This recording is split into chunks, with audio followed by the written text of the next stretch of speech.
വിശുദ്ധ ഖുർആനിന്റെ മറ്റൊരു വസിയത്ത് നമ്മൾ പ്രത്യേകം ഈ അവസരത്തിൽ ശ്രദ്ധിക്കുക.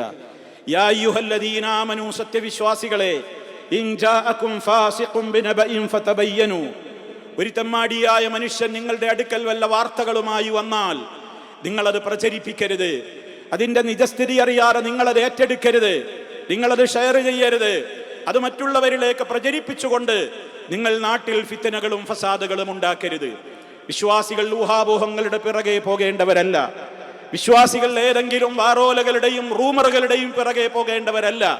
മറിച്ച് അവൻ പറയുന്നതും ഷെയർ ചെയ്യുന്നതും പ്രചരിപ്പിക്കുന്നതുമൊക്കെ സത്യമായിരിക്കുവാൻ ശ്രമിക്കേണ്ടതുണ്ട്. യാ അയ്യുഹല്ലദീന ആമനുത്തഖുല്ലാഹ്, സത്യവിശ്വാസികളെ, നിങ്ങൾ അല്ലാഹുവിനെ സൂക്ഷിക്കണം. നിങ്ങൾ മറ്റുള്ളവരെ പോലെയാകരുത്. വകൂനൂ മഅസ്സാദിഖീൻ, നിങ്ങൾ മുത്തഖീങ്ങളാണ്, നിങ്ങൾ അല്ലാഹുവിനെ പേടിക്കുന്നവരാണ്. അതുകൊണ്ട് വകൂനൂ, നിങ്ങളായിത്തീരണം മഅസ്സാദിഖീൻ, സത്യം പറയുന്നവരോടൊപ്പമായിരിക്കണം നിങ്ങൾ.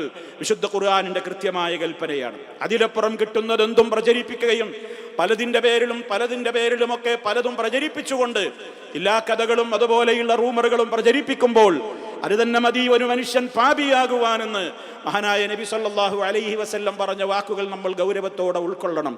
കഫാ ബിൽ മർഇ ഇസ്മാ അൻ യുഹദ്ദിസ ബികുല്ലി മാ സമിഅ, ഒരു മനുഷ്യൻ കുറ്റവാളിയാകാൻ, പാപിയാവാൻ, തെറ്റുകാരനാവാൻ എന്തുമാത്രം മതി?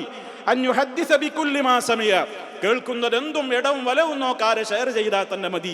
എന്തും പ്രചരിപ്പിക്കുക, എന്തിൻ്റെയും വക്താവാകുക. എന്താ വസ്തുത എന്ന് അവൻ അറിയില്ല. അവനാവശ്യമില്ലാത്തതിലാ ഇടപെട്ട് സംസാരിക്കുന്നത്. അവനെ കൊണ്ട് ഒന്നും ചെയ്യാനാവാത്തതിലാ അവൻ വലിയ വായിൽ വർത്തമാനം പറയുന്നത്. അവനെ കൊണ്ട് ഒന്നും ചെയ്യാനാവാത്ത വിഷയങ്ങളിലാ അവൻ കടന്നു കയറി അഭിപ്രായം പാസാക്കുന്നത്. ആര് പറഞ്ഞു അത് പ്രചരിപ്പിക്കാൻ? ആര് പറഞ്ഞു അത് ഏറ്റെടുക്കാൻ? നമുക്ക് നമ്മുടേതായ പരിധികളുണ്ട്, പരിമിതികളുണ്ട്.